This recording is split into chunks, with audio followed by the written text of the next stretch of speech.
Hello student, welcome to this video.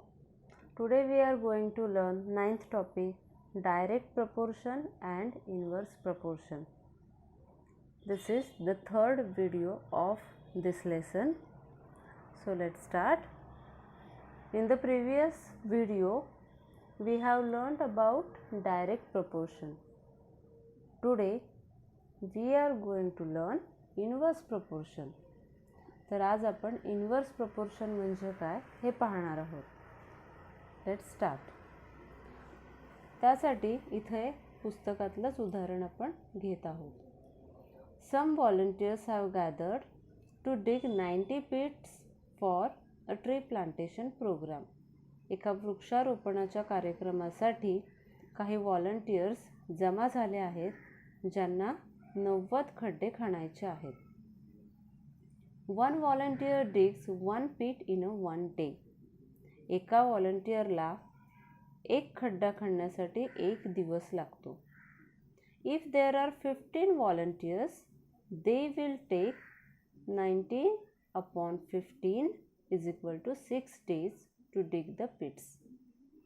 एका व्हॉलंटियरला 1 दिवस लागतो. जर व्हॉलंटियर्सची संख्या वाढवली, 15 केली तर नक्कीच दिवस कमी लागणार आहेत. याचा अर्थ की तेच खड्डा खणण्याचं काम 90 खड्डे खणण्याचं काम हे 6 दिवसात पूर्ण होणार आहे. 10 volunteers will take 90/10 is equal to 9 days. जर 10 व्हॉलंटियर्सना हे काम सांगितलं तर ते 9 दिवसात पूर्ण करतील. Are the number of pits and the number of volunteers in direct proportion? इथे नंबर ऑफ पिट्सच्या ऐवजी नंबर ऑफ डेज आहे. आता इथे दोन क्वांटिटीज आहेत, नंबर ऑफ डेज आणि number of volunteers. They are in direct proportion. ते डायरेक्ट प्रपोर्शनमध्ये आहेत का? याचा अर्थ की एक क्वांटिटी वाढली तर दुसरी वाढतीये का? बघूया.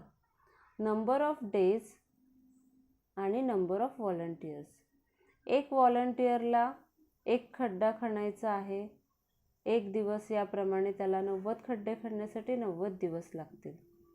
पण जर 15 व्हॉलंटियर घेतले तर ते काम 6 दिवसात होईल आणि 15 ऐवजी 10 घेतले तर ते काम 9 दिवसात होईल. याचा अर्थ जर व्हॉलंटियर्सची संख्या वाढवली तर दिवसांची संख्या कमी होती आणि जर व्हॉलंटियर्सची संख्या कमी केली तर दिवसांची संख्या वाढते. याचा अर्थ या दोन्ही क्वांटिटी काय होत आहेत? एकसारख्या वाढत नाही आहेत किंवा एकसारख्या कमी होत नाही आहेत. याचा अर्थ they are not in direct proportion.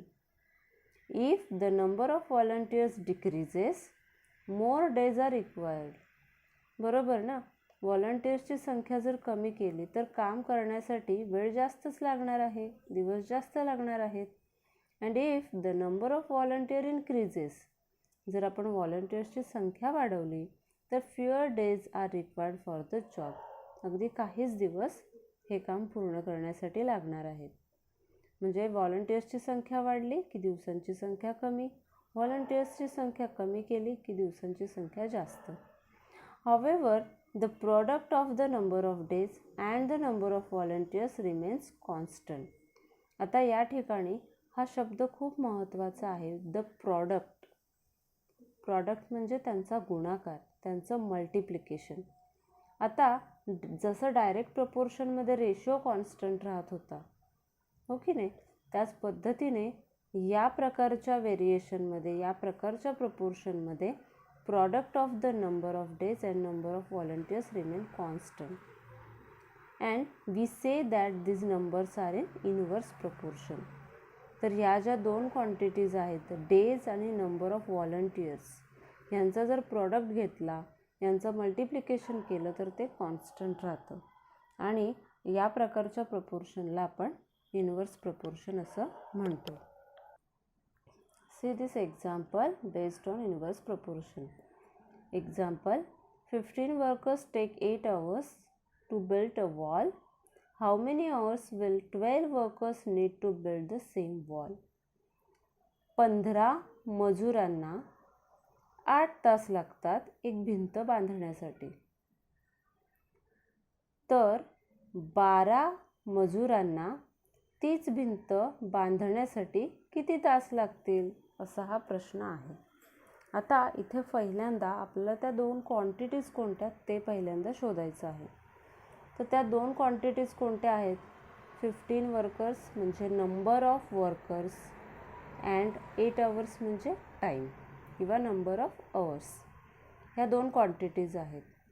The number of workers आणि नंबर ऑफ आवर्स या दोन क्वांटिटीज आहेत. आता हे एक्सप्लेनेशन दिलेलं आहे तुम्हाला. तर आता इथे बघा, as the number of worker increases the number of hours decreases. बरोबर. पुन्हा मगासारखंच मजुरांची संख्या वाढवली तर तासांची संख्या ही नक्कीच कमी होणार आहे.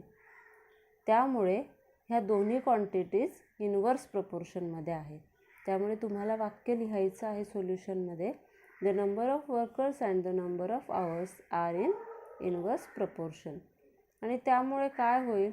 The product of the number of workers and the number of hours needed to build the wall is constant. आणि या ठिकाणी त्यांचा प्रोडक्ट कॉन्स्टंट राहणार आहे. आता जे प्रश्नामध्ये विचारलेलं आहे, how many hours will 12 workers need to build the same wall? So suppose x hours will 12 workers need to build the wall. तर आपण ते काय करूया? एक्स ॲज्युम करूया. Let us use the variable x to solve this problem. तर इथे काय लिहिणार आहोत आपण?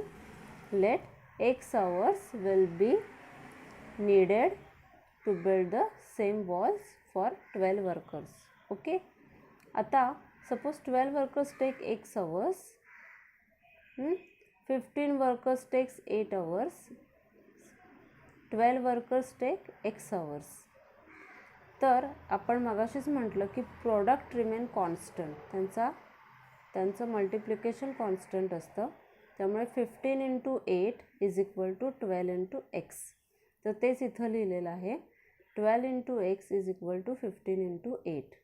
12 × x 12x, 15 × 8 120. आपल्याला हे इक्वेशन सॉल्व करायचं आहे. Find out the value of x. Therefore x is equal to 120 divided by 12, that is equal to 10. Thus 12 workers will take 10 hours to build the wall. तर तीच भिंत बांधण्यासाठी 12 मजुरांना 10 तास लागतील. तर या पद्धतीची जी गणितं आहेत ती तुम्हाला यापुढे सोडवायची आहेत की जी इनवर्स प्रपोर्शनवरती आधारित आहेत. आता आपण हे एक्झाम्पल बघूया. Students of a certain school went for a picnic to a farm by bus. एका शाळेचे विद्यार्थी पिकनिकला गेलेले आहेत फार्मवरती by bus. Here are some of their experiences. त्यांचे काही अनुभव आहेत. Say whether the quantities in each are in direct or in inverse proportion. आपल्याला ह्या ज्या ब्लँक्स आहेत, बॉक्सेस, ते भरायचे आहेत, blank boxes. Okay. Each student paid 60 rupees for the expenses. प्रत्येक विद्यार्थ्याने 60 रुपये, प्रत्येक विद्यार्थ्याचा 60 रुपये खर्च होता किंवा खर्च केलेला आहे प्रत्येक विद्यार्थ्याने. As there were 45 students dash rupees were collected. आता एका विद्यार्थ्याचा खर्च 60 रुपये आहे, 60 रुपीज आहे. तर जर 45 स्टुडंट्स असतील तर किती पैसे कलेक्ट होतील? तर 45 × 60 that is 2700 rupees were collected. Had there been 50 students dash rupees would have been collected. जर 50 विद्यार्थी असतील तर किती रुपये जमा होतील? तर 3000 म्हणजे 60 × 50. आता बघा, 45 students 2700 rupees, 50 students 3000 rupees collected. म्हणजे the number of students increases, the money collected also increases. Therefore, the number of students and money collected are in direct proportion. Okay. Next, the sweets shop near the school gave 90 laddus for the picnic.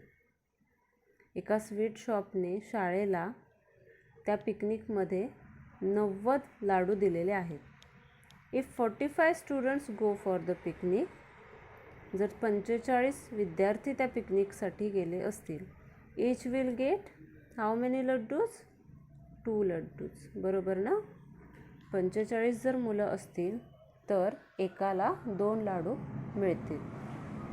If 30 students go for the picnic, each will get 3 laddoos. जर 30 मुलं गेली असतील तर एका विद्यार्थ्याला 3 लाडू मिळतील. आता इथे पहा, number of students and that of laddoos. जर मुलांची संख्या कमी झाली तर लाडूची संख्या वाढते. 2चे 3 होते, इथे 45चे 30 झाले. The number of students and that of laddoos each one get R in inverse proportion. इथे तुम्ही बघू शकता यांचा प्रोडक्ट कॉन्स्टंट आहे. 45 2 जा 90, 33 जा 90. So this is the example of inverse proportion. And the last, the farm is 120 kilometer away from the school. शाळेपासून ते फार्म 120 किलोमीटर लांब आहे. The bus went to the farm at speed of 40 kilometre per hour and took dash hours. 40 kilometre per hour या वेगाने ती बस चालली आहे आणि किती डिस्टन्स त्यांना ट्रॅव्हल करायचं आहे? 120 किलोमीटर. तर एका तासाला 40 किलोमीटर, तर 120 किलोमीटर जाण्यासाठी किती तास लागतील? 3 hours. Okay. On the return trip the speed was 60 kilometre per आवर. परत येताना ट्रिपवरून तो स्पीड 60 झाला. जर 60 किलोमीटर पर आवर या स्पीडने जर बस चालवली तर त्याला किती वेळ लागणार आहे? एका तासाला 60, तर 2 तासांना 120 kilometre. So it took 2 hours. आता इथे बघा, जर तुम्ही स्पीड वाढवला तर तुम्हाला वेळ पोहोचण्यासाठी कमी लागणार आहे आणि स्पीड कमी केला तर वेळ जास्त लागणार आहे. So speed of the bus and the time it takes are in inverse proportion. तर अशा पद्धतीने आज आपण इनवर्स प्रपोर्शन म्हणजे काय पाहिलं आहे आणि त्याच्यावरची उदाहरणं. यावरचा जो प्रॅक्टिस सेट आहे 38 तो तुम्ही तुमच्या वहीमध्ये सॉल्व करायचा आहे. आता आपण इथेच थांबूया. पुन्हा भेटूया नवीन व्हिडिओमध्ये. धन्यवाद.